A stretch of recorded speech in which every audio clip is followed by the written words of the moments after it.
Hola, ¿qué tal? La paz de Dios sea contigo. Hoy, en Selecciones Bíblicas, consideraré la segunda parte de la doctrina de la salvación.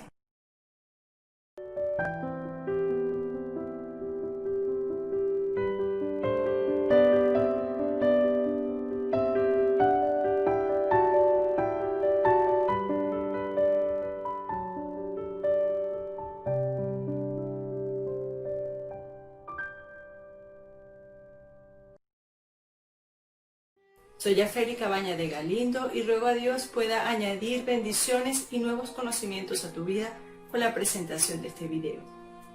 Me propongo hoy entonces poder compartir a la luz de la palabra de Dios los tres tiempos de la salvación. En el video anterior consideré en la sección cómo se puede ser salvo los tres actos de Dios que fueron la presencia de Dios, la elección y el llamado, a lo que cada persona debe responder con un arrepentimiento sincero, con la conversión de su vida, con fe y la regeneración por el Espíritu Santo naciendo de nuevo, al confesarlo con su boca que Jesús es el Señor y creyendo en su corazón que Dios le levantó de los muertos.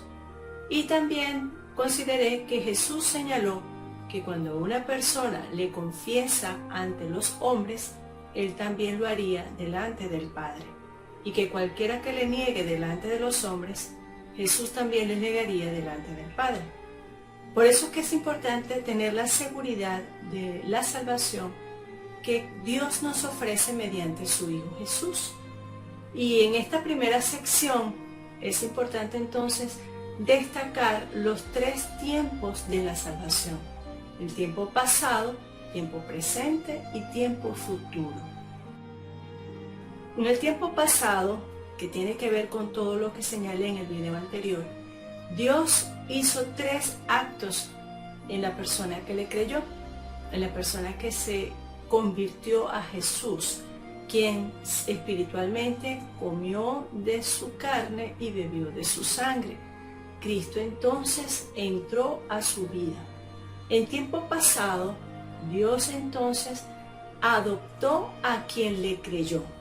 Y la adopción implica el reconocimiento de una persona como un hijo legalmente hablando, con los mismos privilegios y derechos que cualquier otro hijo legítimo habido dentro de un matrimonio.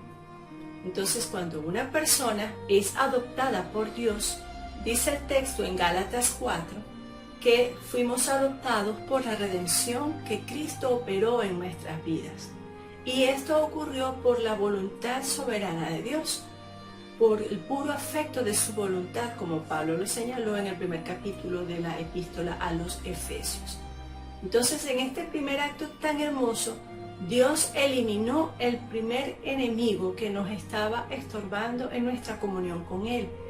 Esto es, para eliminar la paternidad que consideramos de que nos salva Dios en el video anterior, de la paternidad del diablo. Entonces, cuando Dios nos adopta, Él está eliminando esa paternidad. Otro aspecto de este acto de Dios tiene que ver con que Él, de acuerdo a Efesios 2, cuando somos hijos, entonces Él nos incorpora a su familia.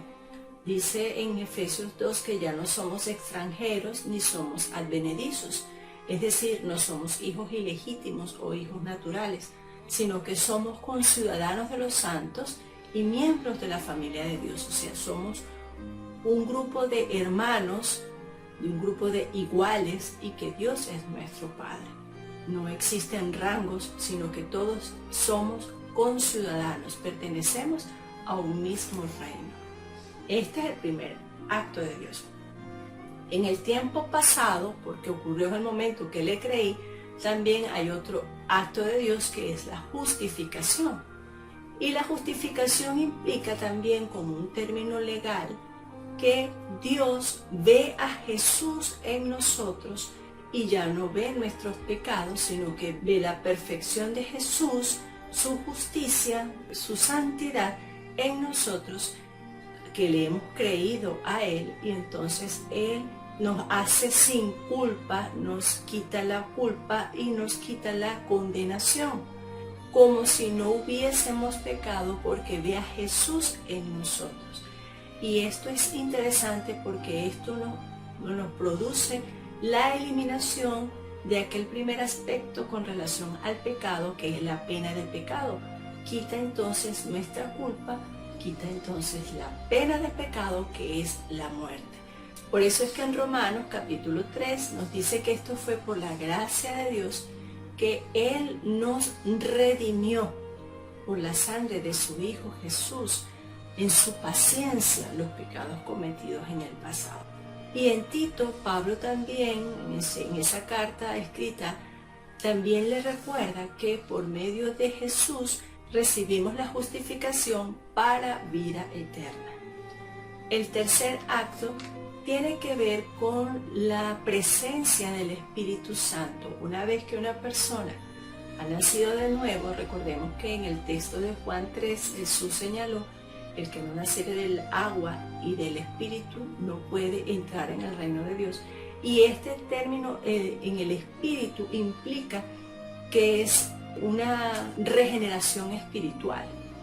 Entonces, cuando una persona se convierte a Jesús, cuando se arrepiente de sus pecados, pone toda su fe en Él, esta persona recibe al Espíritu de Dios. Allá en Efesios capítulo 1, el apóstol le dijo a los cristianos que cuando oímos el Evangelio de nuestra salvación y creímos en Él, fuimos sellados como propiedad de Dios por medio de su Santo Espíritu. Es las primicias de la herencia de Dios para nosotros. Y es a través de este Santo Espíritu que cuando entra en nosotros hace que nuestros cuerpos adquieran un valor más particular.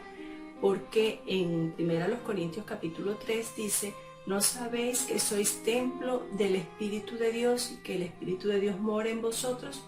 En esta pregunta reflexiva, Pablo lo que está llamando a conciencia a los cristianos, que cuando le creímos a Dios por medio de Jesús y el Espíritu Santo viene a morar en nuestras vidas, en nuestros cuerpos vienen entonces a constituirse como un templo de Dios. Y por lo tanto hay que santificarlo, hay que cuidarlo, hay que apreciarlo. ¿Por qué? Porque la presencia del Dios Todopoderoso mora en nuestros cuerpos. Entonces esto tiene que ver con el tiempo pasado. Todo esto ocurrió de manera simultánea en el momento que le creímos a Dios por medio de Jesús, que nos convertimos, que nos arrepentimos, que fuimos regenerados, que fuimos renacidos por medio de la fe en Jesús. Ahora, fíjense que en Romanos capítulo 12, Pablo exhorta a los cristianos a que nos presentemos en sacrificio vivo, santo, agradable a Dios, que es nuestro culto racional. Esto es importante porque en el versículo 2 de este capítulo 12 dice: y no os conforméis a este siglo, sino transformaos por medio de la renovación de vuestro entendimiento, para que comprobéis cuál sea la buena voluntad de Dios, agradable y perfecta. Esta palabra transformación es muy importante porque ella del original significa o viene de la palabra metamorfosis.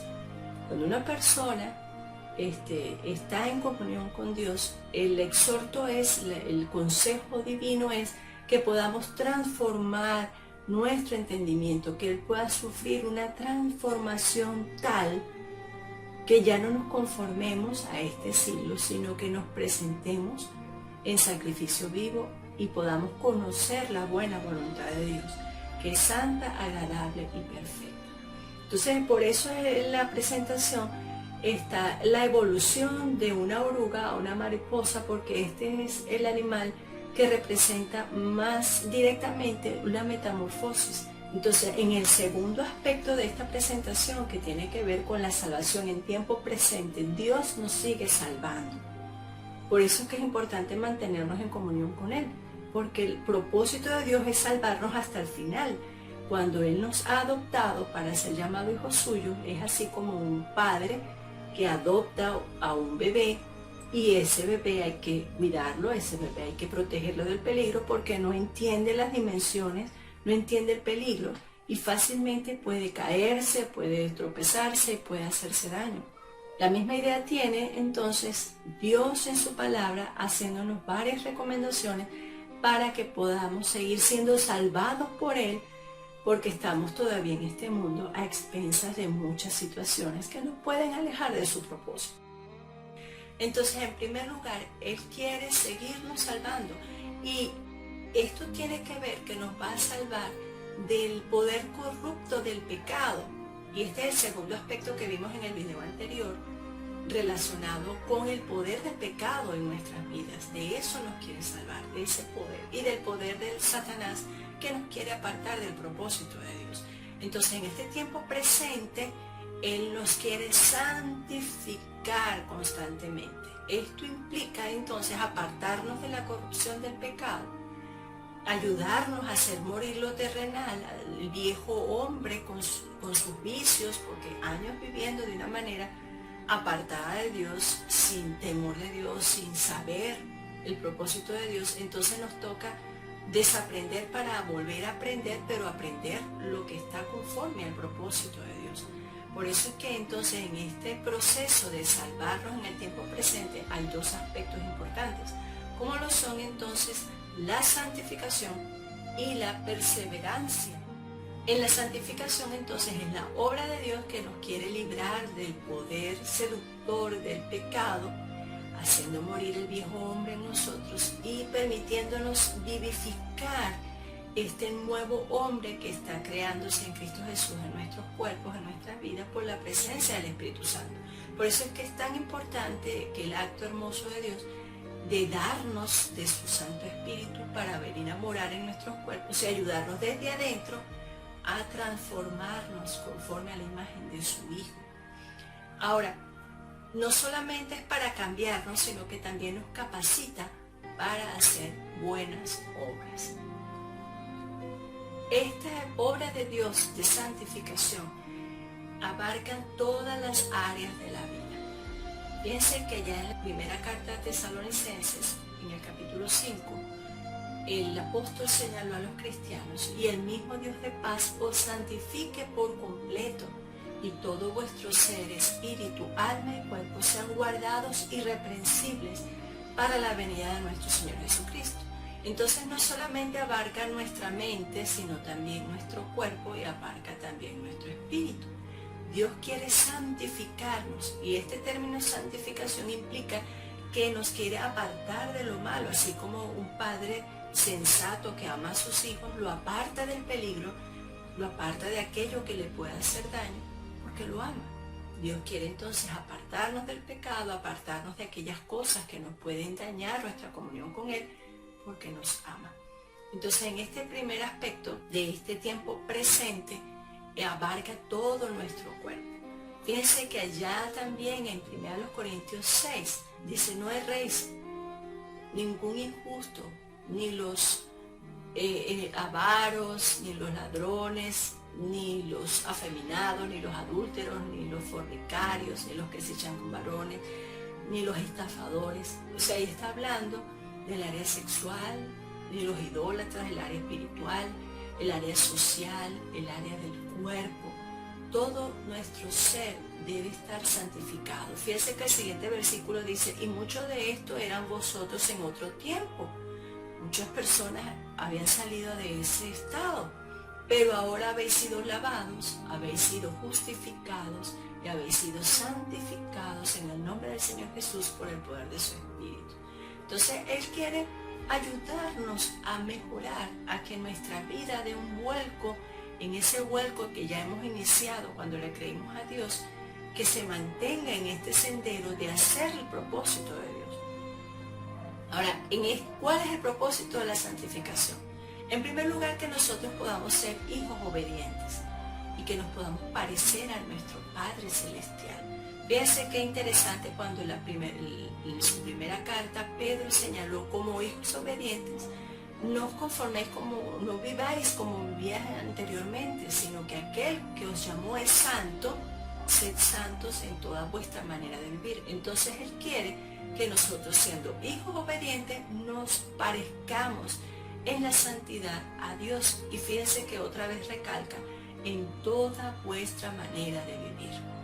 Ahora, ¿cuál es el propósito? Que seamos hijos obedientes. El segundo propósito tiene que ver con parecernos a Dios en la santidad. Dice el texto en Hebreos 12 que sin santidad nadie verá a Dios. Entonces un propósito de vivir santificados para Dios es que le vamos a poder ver, tener esa seguridad de que le vamos a poder ver, porque sin santidad nadie verá a Dios. Y también dice en 1 Tesalonicenses que cada persona esté santificada, porque esa es la voluntad de Dios, vuestra santificación, que os apartéis de la fornicación, y que cada persona sepa vivir con su esposa y cada esposa sepa vivir con su esposo, porque Él quiere preservar el hogar, quiere preservar la familia, quiere preservar la santidad de lo que Él ha creado. Y finalmente tiene que ver también con que nos parezcamos a su Hijo Jesús. Recordemos que allá en Romanos Él quiere que la imagen de su Hijo Jesús se forme en nosotros. Y para que nosotros podamos parecernos a Dios tenemos que vivir una vida conforme al carácter santo, al carácter justo de Dios, al carácter perfecto de Dios. Por supuesto que aquí esta vida no lo vamos a lograr, pero si nos esforzamos con la ayuda del Espíritu Santo en nuestras vidas, Dios va a cumplir su obra porque es su propósito. Él lo va a hacer en nosotros. Recordemos que en Filipenses 2:13 señala, porque Dios es el que produce en vosotros el querer como el hacer por su buena voluntad. En este proceso de santificación de Dios para nosotros, no estamos solos, tenemos al Espíritu Santo en nuestras vidas y nos va a salvar de los enemigos de este proceso de la santificación. No estamos solos para darle frente a estos tres enemigos. El primer enemigo que tiene que ver con este proceso de la santificación es el mundo. Fíjense que el texto en 1 Juan señala que el mundo entero está bajo el maligno. Por eso es que el Señor Jesucristo, allá escrito por Juan en su Evangelio, en el capítulo 17, pidió al Padre: no te pido que los quites del mundo, sino que los guardes del mal. El mundo está bajo el maligno. Ahora, ¿qué es el mundo? El mundo no es meramente el globo terráqueo donde estamos, ni es el conjunto de muchas personas. El mundo aquí tiene que ver con todo un sistema de antivalores que está en contra del propósito de Dios, en contra de Jesús y en contra de sus seguidores. Por eso es que dice el texto que el mundo entero está bajo el maligno, y el maligno por supuesto está en contra de Dios, es su enemigo. Por eso es que nos exhorta también en esa primera carta que no amemos el mundo ni ninguna cosa que haya en el mundo. Los deseos de la carne, la vanagloria de la vida, todo esto procede del mundo y no de Dios. Y el mundo va a pasar y sus deseos, pero dice la promesa allí, el que hace la voluntad de Dios permanece para siempre. Entonces, este primer enemigo va a presentar sutilezas, va a presentar antivalores, va a presentar atracciones para hacernos alejar del propósito de Dios.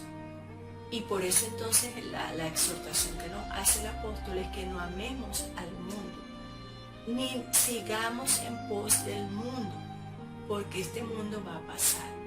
Pero el que hace la voluntad de Dios, dice el texto, permanece para siempre. Entonces nos toca, con la ayuda de Dios, enfrentarnos a este enemigo que es el mundo y sus atracciones, así como el mismo Jesús oró porque era importante para protegernos a nosotros. Nosotros debemos pedirle constantemente: Señor, guárdame del mundo, guárdame de desviarme de tus propósitos y de llamar malo a lo malo y llamar bueno a lo bueno, porque ahora se ha dado en este mundo llamar a lo malo bueno y a lo bueno malo. El segundo enemigo del proceso de esta obra hermosa de Dios en nosotros, llamada la santificación, es Satanás. Satanás va a seguir buscando la manera de desprestigiar nuestro testimonio, desprestigiar nuestra comunión con Dios y alejarnos del propósito de Dios en nuestras vidas. Primera de Pedro señala que él anda como león rugiente, buscando a quien devorar, buscando una ocasión que podamos brindarle para devorarnos, para alejarnos del propósito de Dios. Entonces también nos dice en Santiago que nosotros debemos someternos a Dios, resistir al diablo y él va a huir. Ahora, esta resistencia no es que yo le voy a decir, para diablo, vete de aquí, no, porque en ninguna parte de la Biblia hay un ejemplo donde un ser humano hable con el diablo. Más bien, el Señor nos exhorta a seguir el ejemplo que dio el arcángel Miguel, según está registrado en el versículo 9 de la carta de Judas, donde él, sabiendo que estaba bajo la misma autoridad o el rango con respecto a Satanás, él ni siquiera lo maldijo o pronunció alguna palabra en contra, sino que fue en una instancia mayor cuando le dijo, el Señor te reprenda. Entonces nosotros debemos, antes de pretender asustarlo, debemos Señor, reprende al enemigo. Apelar a una instancia superior, porque Dios es el único quien lo puede reprender. Entonces tenemos a este enemigo que está buscando a quien devorar, que se disfraza de ángel de luz, que con sus seducciones, porque sus tentaciones no son grotescas, sus tentaciones son muy sutiles, sus medias verdades son muy sutiles, y nos quiere apartar del propósito de Dios. Por eso es que entonces nosotros debemos acudir en oración constantemente a Dios y pedirle a Él que nos libre, así como Jesús oró, que nos libre de toda tentación. No nos metas en tentación, mas líbranos del mal. El tercer enemigo del cristiano, del Hijo de Dios, es la carne, y es la que está más cerca de nosotros. Esa carne no es nuestro cuerpo físico.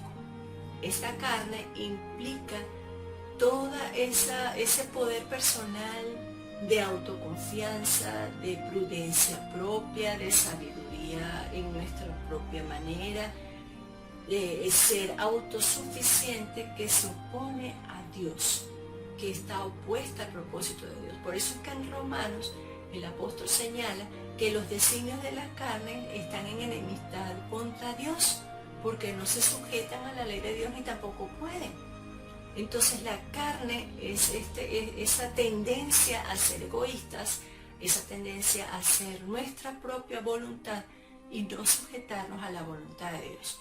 De estos tres nos quiere seguir salvando el Señor.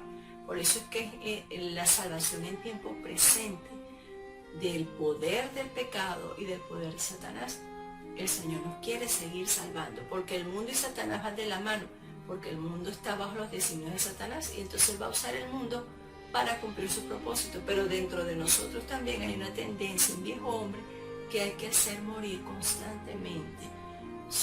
Así como he escuchado el eslogan de Alcohólicos Anónimos, cuando ellos señalan, hoy no veo, cada día nosotros los cristianos decir, hoy voy a hacer la voluntad de Dios, hoy voy a buscar de Dios, hoy voy a leer la palabra, hoy voy a hacer una buena obra, hoy voy a cumplir el propósito de Dios para mi vida hoy. Los que ya yo sé que están escritos directa y explícitamente en la palabra de Dios. Fíjense que tanto es así que dicen Gálatas las obras de la carne. Dicen que son fornicación, adulterio, pasiones desordenadas, orgías, enemistades, pleitos, iras, contiendas, borracheras, disensiones. Son muchas manifestaciones de la carne. Y el que practica tales cosas, dice, no heredará el reino de Dios. Entonces, como estamos llamados a vivir en santidad, a estar apartados del pecado, debemos entonces procurar la llenura del Espíritu Santo, pedirle a Dios para que nos libre, nos siga salvando de ese poder seductor del pecado. Y qué hermoso saber que de todas estas cosas el Señor nos sigue guardando. Allá en primera carta del apóstol Juan, en el capítulo 5, señala que Jesús nos guarda y el maligno no nos puede tocar, no nos toca. Así que no tenga el susto de que va a ser poseído por un demonio. No, si usted le creyó a Dios, tenga la confianza de que el maligno no le va a tocar, porque la palabra de Dios así lo señala. Y si tu cuerpo es templo del Espíritu Santo, no pueden haber dos entidades espirituales, no puede haber luz y tinieblas a la vez, porque ya usted le creyó a Dios. Y entonces ya tiene la luz de Cristo en su corazón, en su vida, en su cuerpo. Entonces vamos al otro aspecto de este tiempo presente, tiene que ver con la perseverancia. Dios empezó una buena obra en usted y Él no la va a dejar a la mitad, Él la va a cumplir hasta el final. Entonces en este proceso, esta obra de Dios implica que, así como dice Filipenses 1:6, el que comenzó en vosotros la buena obra la perfeccionará hasta el día de Jesucristo. O sea, esta obra no se termina aquí. Empezó cuando le creé a Jesús, pero el proceso de la salvación de Dios sigue en el tiempo. Por eso es que Él va a preservar nuestras vidas. Dice allá en la segunda carta a los tesalonicenses que el Señor mismo nos afirmará y nos guardará de todo mal. Por eso es que nosotros debemos estar constantemente en esa comunión con Dios como hijos obedientes que Él espera que seamos. En la carta del apóstol Pablo a Timoteo, en el capítulo 1 de esta segunda carta, cuando dijo que él estaba seguro de que Dios le iba a guardar su depósito. Y más adelante en el capítulo 4 señaló que Dios le libraría de todo mal y que preservaría su vida, su alma, para el reino de Dios en el futuro. Entonces nos toca a nosotros, como hijos obedientes, dejarnos preservar, cuidar por Dios. Van a estar estos tres enemigos, pero más poderoso es el que está en ti, el que está en mí, que el que está en el mundo. Y nosotros por eso tenemos que ser, valorar esta salvación tan grande y pedirle a Él su fortaleza constante para seguir adelante. Finalmente tenemos entonces la salvación en tiempo futuro. La última parte, la consumación de la salvación, que teológicamente se llama la glorificación. Es decir, donde ya se termina todo, ya no hay pecado, ya no hay presencia del mal, estaremos en la gloria de Dios. Que sería entonces el tercer aspecto de cada uno de los enemigos que consideramos en el video anterior, donde el Señor nos salvará de la presencia del pecado. Ya no habrá pecado, ya no habrá más necesidad, no habrá tentaciones, ya estaremos en su gloria. Ahora, ¿cuándo ocurrirá esto? La Biblia señala que puede ocurrir en dos momentos. El primero tiene que ver cuando seamos arrebatados. Eso puede ocurrir en cualquier momento, en cualquier instante. Cuando Jesús llame a su iglesia y seamos arrebatados, como lo escribió en su primera carta Pablo a los tesalonicenses, que seremos arrebatados por el Señor cuando Él nos llame con voz de mando, con voz de arcángel, con trompeta de Dios, y entonces los muertos en Cristo resucitarán y todos nos encontraremos en la presencia de Dios para disfrutar de su gloria. Ese puede ser un momento en que nosotros disfrutemos de la glorificación que Dios nos quiere brindar en su reino, allá en los cielos. Ahora, esto también puede ocurrir cuando nos toque partir de este mundo, se nos cumple el tiempo de vida. Así como está escrito en los Salmos, el Señor sabe nuestros tiempos. Entonces, esto puede ocurrir cuando partamos físicamente de aquí. Allá en la segunda carta a los Corintios, en el capítulo 5, el apóstol señaló que cuando este tabernáculo, hablando de este templo de Dios, que es mi cuerpo, se deshiciere, tenemos de Dios un tabernáculo no hecho con manos de hombre en los cielos.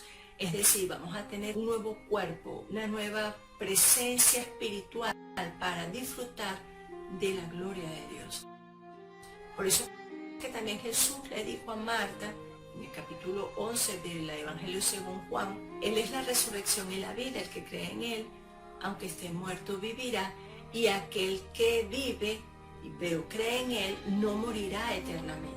Entonces, este proceso de la glorificación va a ocurrir o cuando Cristo nos llame a su presencia, porque ya nos toca partir, o cuando Él venga por su iglesia y seremos arrebatados juntamente con los que han muerto en Cristo Jesús. Ahora, para que todo este proceso pueda llegar, la salvación en tiempo presente, que la estamos disfrutando constantemente, Dios nos sigue guardando y a veces ni cuenta nos damos de qué cosas nos guarda. Tenemos varios recursos para perseverar, para colaborar en este proceso de transformación de nuestras vidas, esta metamorfosis que Dios quiere lograr en nuestra mente y en todo nuestro ser. En primer lugar tenemos al Espíritu de Dios en nosotros. Nuestro cuerpo es templo y morada del Espíritu Santo y tenemos al Espíritu que nos dice que somos hijos de Dios y como dijo el Señor ella en Juan, que Él nos va a enseñar las cosas y nos va a recordar las cosas que Él ha dicho. Y Él desde adentro nos va a ayudar a darle frente a la carne. Tenemos también la palabra de Dios. Tenemos acceso a ella, tenemos muchos materiales que nos pueden ayudar a crecer espiritualmente, pero nada como la palabra de Dios. Ella misma dice que es la espada de dos filos, que penetra hasta partir el alma. Entonces, eso nos invita a que podamos leerla diariamente y pedirle a Dios sabiduría para que el Espíritu Santo tenga de dónde hacernos recordar cuando nos toque hacerle frente a las tentaciones. También tenemos la comunión con Dios. En Mateo capítulo 6, la oración modelo, la que todos conocemos como el Padre Nuestro, donde aparecen principios de cómo yo puedo comunicarme con Dios.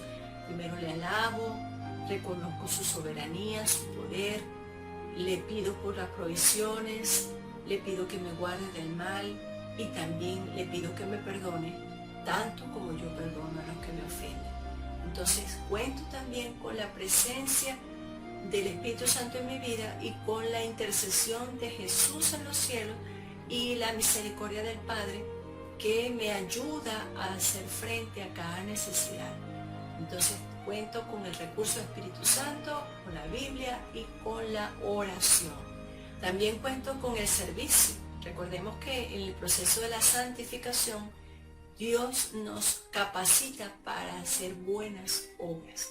El Señor Juan señaló: si alguno me sirve, sígame, y donde yo esté, allí también estará mi servidor. Por eso es que nos toca a nosotros mantenernos en las buenas obras que ya Dios ha preparado de antemano para que anduviésemos en ellas, así como está escrito ahí en Efesios capítulo 2:10. Entonces, si alguno le sirve a Jesús, debemos seguirle, y la promesa está: y donde esté yo, ahí estará mi servidor. Entonces, esa es una buena manera de mantenernos sirviendo a Dios a través del servicio que podamos prestar a otras personas. También tenemos las ordenanzas que están escritas en la palabra y que se administran dentro de una iglesia de sana doctrina, como lo es bautismo, donde yo me identifico con la muerte de Jesús y entonces soy bautizado por inmersión y resucitado para vida eterna cuando soy haciendo del agua. Y también tengo la ordenanza de la Santa Cena, donde yo recuerdo el sacrificio de Jesús y su muerte la anuncio hasta que Él venga. Entonces tengo, además de las dos ordenanzas y el servicio, también tengo a la iglesia. Por eso es que en Hebreos el Señor dice que debemos mantener nuestra profesión, la profesión de nuestra esperanza. Y no dejemos de congregarnos como algunos tienen por costumbre. Tanto más, dice el texto, cuanto veis que aquel día se acerca. Yo debo procurar entonces congregarme fielmente y servir a Dios, desarrollando los dones y talentos que Él ya me ha dado dentro del seno de su iglesia. Finalmente, yo tengo la oportunidad de hacer discípulos, como en Mateo 28 señaló el Señor Jesús, y hacer discípulos a todas las naciones. Y Él prometió estar con nosotros todos los días hasta el fin del mundo. Entonces, con todos estos seis recursos espirituales, podemos y debemos mantenernos en la santificación y en la perseverancia de los santos, porque Dios empezó un proceso en nosotros. Él va a seguir en nuestras vidas, trabajando hasta formar la imagen de su Hijo Jesucristo en nuestros corazones. Por eso es que yo te invito a que tú puedas mantenerte en este camino que has iniciado. Vamos a orar. Dios Todopoderoso, bendice a mi amigo, mi amiga, mi hermano y mi hermana que está viendo ahora este video. Ayúdale a crecer en la gracia y en el conocimiento de tu Hijo Jesús y líbrale de toda tentación y de todas artimañas del enemigo, para que pueda estar en tu comunión completa. En Cristo Jesús. Amén. Si este video aportó bendiciones a tu vida, yo te invito a darle un like, a compartirlo y a dejar tu comentario. Te invito también a suscribirte si aún no lo has hecho. Si gustas, puedes también mirar en los enlaces que dejaré en la parte de abajo de este video para que veas alguna literatura que he escrito y puedas también acceder a la página web que he diseñado con algunos recursos que te pueden ayudar en este proceso de santificación de Dios y de la perseverancia. Es mi oración que Dios te dé mucha sabiduría y bendiciones a tu vida junto con tu familia.